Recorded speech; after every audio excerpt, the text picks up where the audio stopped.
Thanks, everyone. I'm honored to be invited. I think it's a brilliant opportunity. A great deal of knowledge has been accumulated since this morning, and I can't help but build on this knowledge. I won't be starting it right from scratch. My role is to present or assess OPAAW in the lens of equity and equality. I will divide my time into two segments or two sections. First section is designed to, or maybe I should start with the second section. Second section is all about OPAAW and how does it fit in the equation? How does it fit in the spectrum? Exactly. And any questions about OPAAW would be absolutely more than welcome. The first section, which is the slightly more challenging section, is really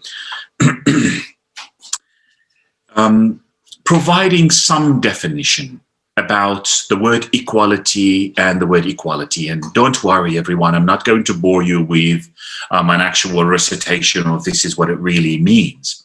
But the more I researched equity and equality, in order to fit really OPAAW, my job was to, during my PhD, let's say, was to assess where does OPAAW sit in the articles, or the objectives of OPAAW sit in the concept of equity and equality. So before that, I really had to define exactly where do we stand in terms of equity and equality. And that's very important because I would be saying the word equal to you, and I noticed that a lot, even scholars, academic research, have a perception about the word equal. And hopefully by the end of this first section, we will agree on the fact that there is a large spectrum. Same thing with the word equity. So equality, gender equality and gender equity, and where is that spectrum? Okay. I said why I want to do that. So why not just launch into it? When I first met Prof. Zelicha, my professor supervisor at PhD, I was all about CEDAW. CEDAW is the Convention of the Elimination of All Form of Discrimination Against Women. It's a United Nations convention. I feel terrible launching into law right after this wonderful talk about spirituality, but I guess that's what they assigned me. And I can't tell you how much I agree with the spirituality concept and the fact that this is not a battle. But let me just go back to the law for a little. Now, the convention, CEDAW, the UN convention, endorses the word equal constantly. As a matter of fact, the committee of the CEDAW, so the CEDAW has got a committee that can interpret some of its meanings or comment on its articles. The committee is very reluctant, if not refusing to use the term equity. They like the word equality a lot more. If you noticed, all Sister Maha from the OIC used the term equal and equitable. So there's no reservations there using whichever term one, or whichever term. Let me just not sort of take it too far. So, however, with the CEDAW, with the United Nations, there is an equal. The idea of equal. Most people, when you say to them equal, it crosses their minds the same. But it's not the same. There is plenty of evidence that everyone provided here and talk about it not being equal is not the same. We know that. There's two types of equality. There are a lot of equalities, but there's two types I want to focus on. First one is the numerical equality. The more like what is described as formal equality. The formal equality, which is basically the fact that this person, just as an example, this one person has an apple, the other person will have an apple. Give an orange to this person again, you give an orange to the other person. It doesn't matter what exactly works better for them. it's actually going to be the exact same. It has to be the same. That's formal. However, as everyone realizes, say I live in Australia, and in Australia in 2010, they noticed that there is a large number of sexual assaults happening in trains. So the local government proposed what is called at the time the Pink Carriage. You can research it. It's a carriage. It's one of the carriages of the train in New South Wales that should be pink. After a particular hour of the night, no male can enter that carriage, only women. Why? Because the studies show that women were the victim of this these assaults, or the majority were women. Now, a lot of men who endorsed the idea of full equality objected completely. They said, sorry, I will have to wait for a second train, while women would just have a carriage for themselves. They were arguing it about simply getting home earlier. They weren't really caring about the safety of the women. They were caring about the fact that they want to get home on time. Unfortunately.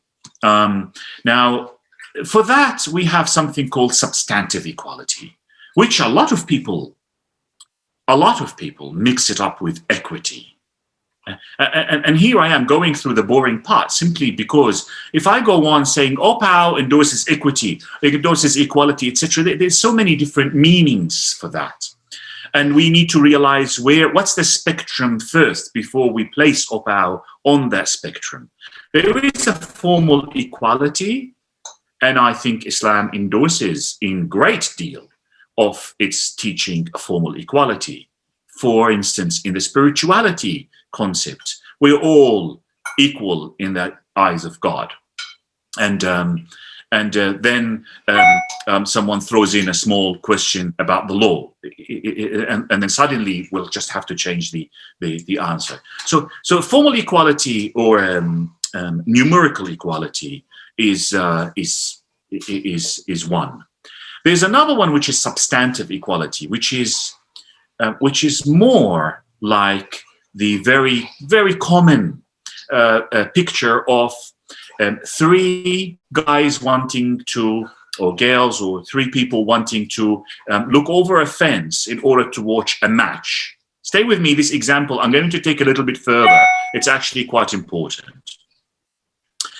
So there are three guys, let's say, that want to watch, or three mixed genders people, guy, girl, girl, let's say. They want to watch a match, and there's a fence. The first guy can see over the fence without any problems.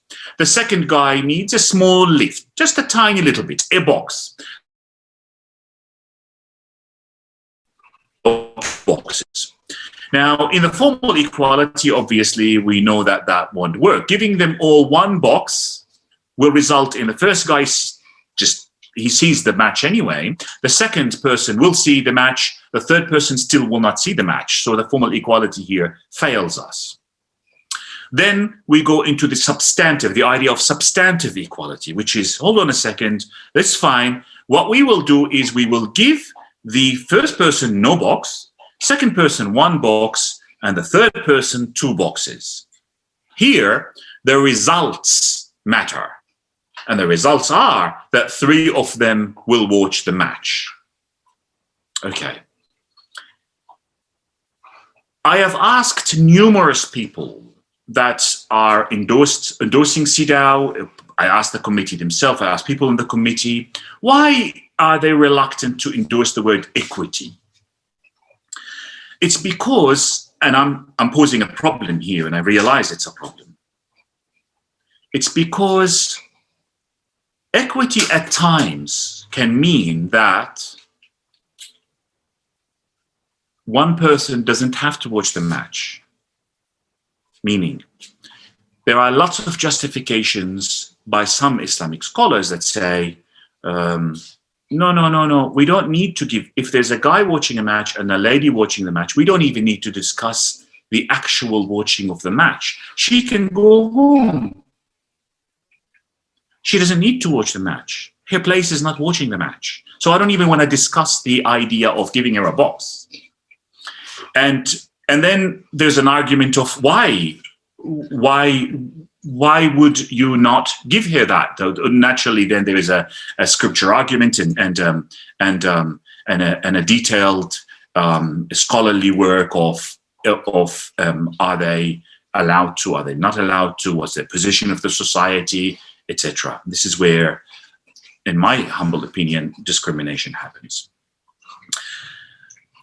So substantive equality and formal equality, these equality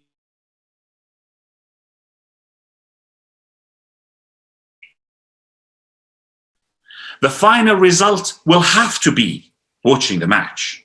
It can't be that they won't that they'll just be sent home. Okay.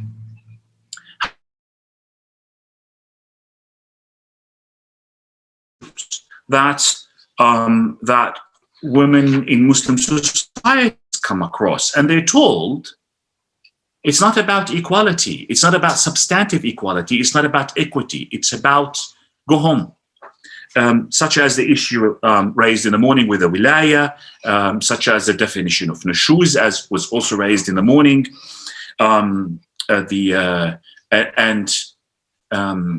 the polygamy concept, many issues where a woman would come and say, well, I want to be equal. You can give me equality the way you like. Just give me an equality eventually. But the difficulty is that the difficulty OPAAW faces, and a lot of Muslim scholars face, is that the answer is not, it's not about equality. It's about the fact that you deemed not to have that right. What I'm doing here is trying to expose the difficulty. I believe OPAAW is part of the solution, but I will lie if I say I have the answer, or the full answer.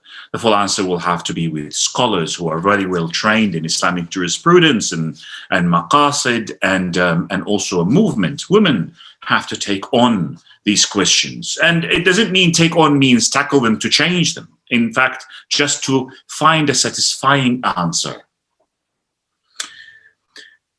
And later on, you will notice if you read OPAAW that this is one of the most difficult issues OPAAW confront in OIC member states, in Muslim states. While CEDAW poses or puts forward the fact that this is the law, this is how it is. CEDAW is a result of the Western experiment. And we've gone through in the morning through a very fine details of the Western experiment and what exactly they are, they've had to endure and live, and the final results is the current experiment. I have to say, personally, living in Australia and studying this entire matter, I find their experiment resulting in a very sad consequences. And I think that there is a serious, to some extent, battle of genders.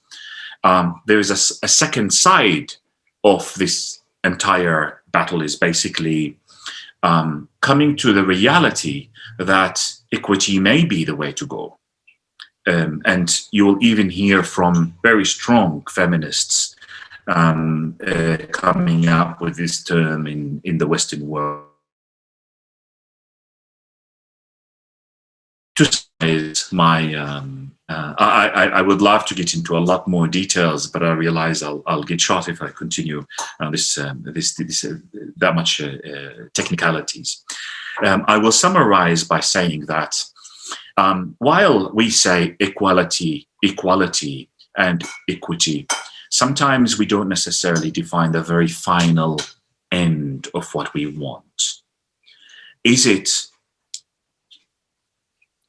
that we are influenced by the dominating civilization in this world? And what we want is a final everyone watching that match? Because dominating civilization, and it's the Western civilization today, is the dominating civilization. That's a reality. They influence other civilizations, and often other civilizations struggles with the questions of how to deal with that. You'll notice a lot of scholars coming from the Western world, their language, their tone, their perception is fully influenced by and observed by that. It's rare to see people trying to get out of that box. And that's not necessarily a negative thing. I'm just saying that's what it is. So again, what is it that the hard work that needs to be done mainly by pioneer women as to, and they are the only ones admired.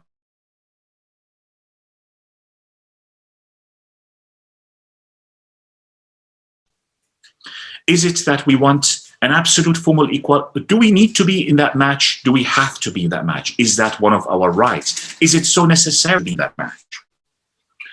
Or if we are not in that match, we can be somewhere else while the man is in the match. Whatever examples we can put in life, there are lots and lots of examples. How a husband and a wife live with each other in a household, lots of matches, examples that are very, very similar to that. In the Western world, women would say, I washed the dishes yesterday, you washed the dishes today, etc., etc., etc. You see, notice the very clear divide. It doesn't matter how you give me my equality. I've spoken to so many people. It doesn't matter. Eventually, it doesn't matter how you're going to proportionality, equality of results, equality of opportunity, as long as you give me equality. To venture into the world of equity is very important and very critical, and I think it is a unique civilization, which is Islamic civilization. However, the truth is, it has its dangers. And it has its reservations. It doesn't mean that we shouldn't venture into it. OPAAW has, but at the same time, we really need to define it. We need to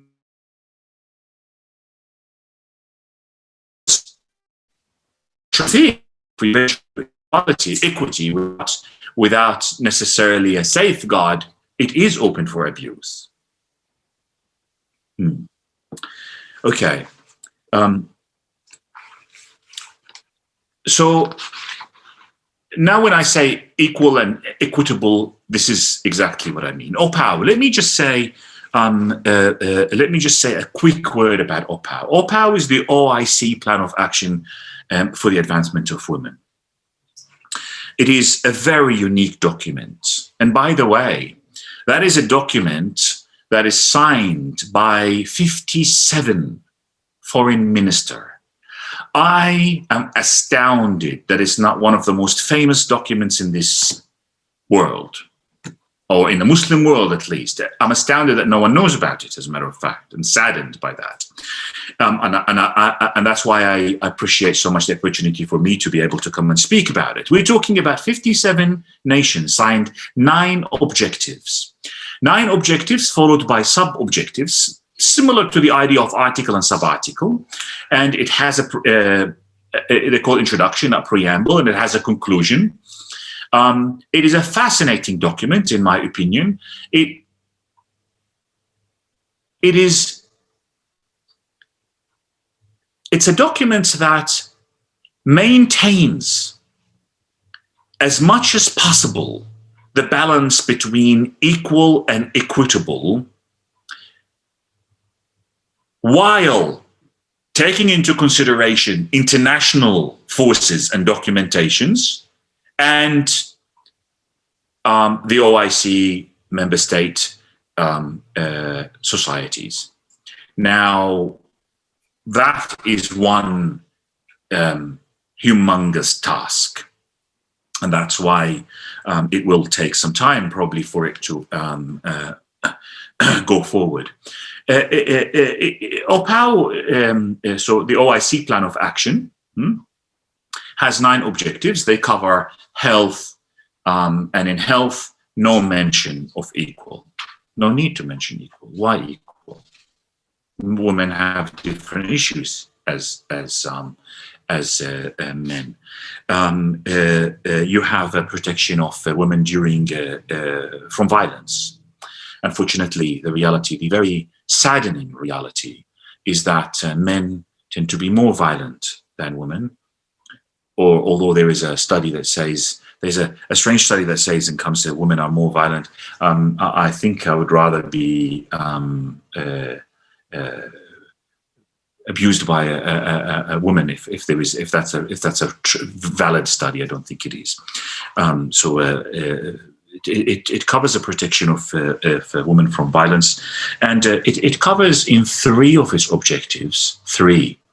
Women during crisis situations, so women during war zone, women during disasters, naturally because it reflects the